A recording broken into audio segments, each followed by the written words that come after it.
Bonjour à toutes et à tous, bienvenue à Livre Ensemble, votre rendez-vous de la laïcité au sein du magazine En quête de sens. EPA. À moins d'avoir vécu en autarcie ces derniers mois, ces trois lettres ne devraient pas vous être totalement inconnues. L'EPA, c'est l'encadrement pédagogique alternatif mis en place dans les écoles de l'enseignement officiel pour les élèves qui ont choisi la dispense des cours de religion ou de morale non confessionnelle. Les fameux cours de rien, comme ils ont été surnommés dans la presse. Début octobre, les chiffres sont tombés. Seuls 2,56% des élèves ont opté pour l'encadrement pédagogique alternatif. Des chiffres peu élevés, mais qui cachent en fait des réalités très différentes. Dans certaines écoles, aucun élève ne suit l'EPA, mais dans d'autres, principalement dans les grandes villes, l'EPA a eu un véritable succès, attirant parfois près de 50% des élèves. Nous sommes rendus dans 3 écoles de l'enseignement officiel. 2 écoles de l'enseignement primaire à la ville de Tigny-Louvain-la-Neuve et une école de l'enseignement secondaire à la ville de Bruxelles. 3 écoles qui ont décidé dès la rentrée de proposer un véritable projet pédagogique aux élèves qui avaient choisi l'EPA. En quoi consiste finalement cet encadrement pédagogique alternatif? Quels sont les sujets qui sont abordés et comment ils le sont? Nous avons tenté d'y répondre dans ce reportage réalisé avec les équipes du Clara.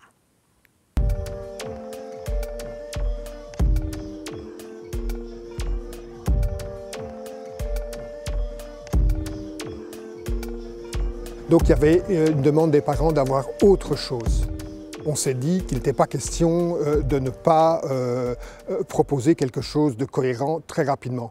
Alors on a voulu aussi respecter l'esprit de l'arrêt de la Cour constitutionnelle et du décret, c'est-à-dire proposer une véritable alternative. Donc c'est un vaste programme, connaissance de soi, de l'autre, ouverture sur le monde, mais aussi apprendre à connaître ses émotions, à les gérer. Et voilà.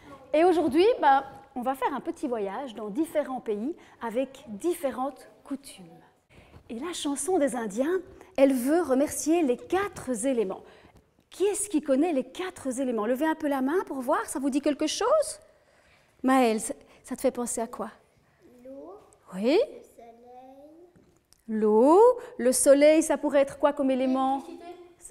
L'électricité, ça pourrait être quoi comme élément, le soleil? Le feu, oui. Avec les petits-enfants, enfin avec les jeunes enfants de première, deuxième, troisième primaire, c'est très important de passer par tout ce qui est physique. C'est-à-dire que ce sont des enfants qui ont besoin de vivre les choses avec leur sens. On leur donne beaucoup de matière qui est déjà pensée. Ici, en cours de PA, on espère qu'ils vont apprendre à penser par eux-mêmes et à avoir l'esprit critique peu à peu, à force. Mais disons que dans un premier temps, ce qui est important, c'est vraiment qu'ils découvrent les choses avec leur sens. Donc qu'ils puissent découvrir en mouvement, en action et en interaction les uns avec les autres.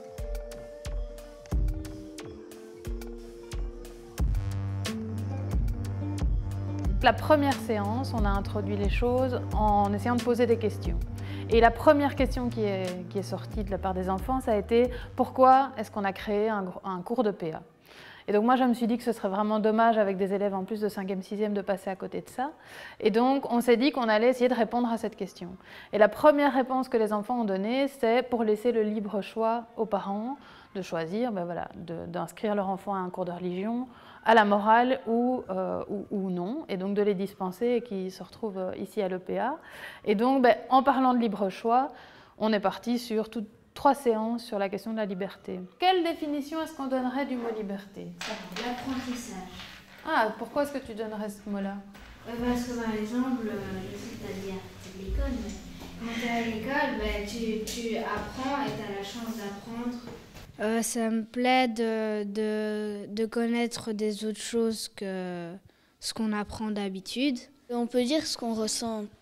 On peut parler de ce qui nous rend libres et on s'exprime différemment qu'aux autres cours. Hugo. Oui. En tout cas, je ne sais pas si cette idée est bonne, mais si on avait le choix, si on voulait rester à la maison ou pas, je pense que ici ça serait presque vide. Toi, tu penses que les enfants ne viendraient plus à l'école? Vous choisiriez de rester En tout à la cas, maison? presque. On s'est dit qu'on allait d'abord, le premier trimestre, les habituer à fonctionner dans un débat philosophique, dans un espace qui est un peu différent de ce qu'ils ont déjà connu. Puisque ici, ils sont entre eux, ils sont mélangés 5e, 6e. Et donc, c'est les mettre finalement en condition de discuter ensemble, d'essayer de préciser des réponses, de chercher des réponses, mais avec cette idée aussi qui n'est pas évidente pour les enfants, qu'il n'y a pas de bonne réponse. Il n'y a pas de bonne et de mauvaise réponse. Qu'est-ce qu'il faudrait alors pour être parent, vous pensez? Qu'est-ce qui... Marion? La maturité. Il faut de la maturité. D'accord. Une situation stable. Une situation stable, ça veut dire quoi, tu crois? Avoir une famille, Une famille, c'est quoi? Je sais que je pose des bêtes questions, mais parce qu'alors, ça voudrait dire qu'une personne seule ne pourrait pas avoir d'enfant, ou bien, je pense à un couple homosexuel, par exemple. C'est considéré comme une famille? Ok. Donc il faut être deux. Donc une maman célibataire qui déciderait de se faire inséminer, c'est pas une famille. Ça sera compliqué quand il va grandir. D'accord, ok. Et on a mis en évidence la notion d'amitié, la notion d'amour, la notion de mariage.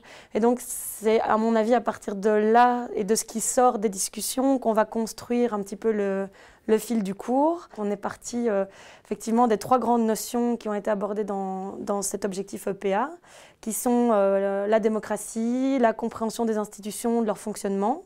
Ensuite, il y a tout le questionnement philosophique, développer une méthode, un esprit critique, un questionnement philosophique. Et en 3, tout ce qui est bien-être, connaissance de soi et des autres.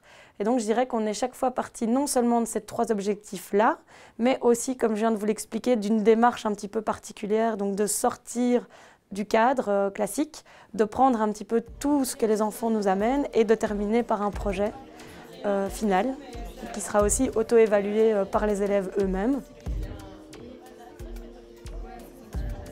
L'année passée, on était déjà dans un projet de libérer la parole, de se retrouver avec des groupes multiculturels et un espace dans lequel certains thèmes devaient être traités avec attention et dans lequel les élèves pouvaient poser des questions entre autres à l'autre communauté.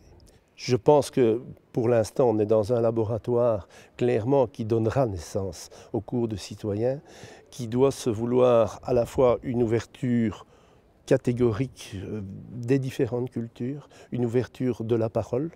Le traitement religieux, je n'ai rien contre que du contraire, mais je pense qu'il y a une place qui a manqué et l'école a ce devoir effectivement de pouvoir parler, de pouvoir échanger entre communautés. En cours de morale, on était plus beaucoup d'athées. Ici, on le voit encore, il y a quelques musulmans, des chrétiens, etc. On est vraiment tous ensemble. On voit vraiment que chacun a son opinion et chacun voit les choses à sa manière. Malgré qu'on ne pense pas la même chose, on arrive à débattre et à s'entendre. Donc c'est plus intéressant que si tout le monde avait la même opinion, ce serait moins actif.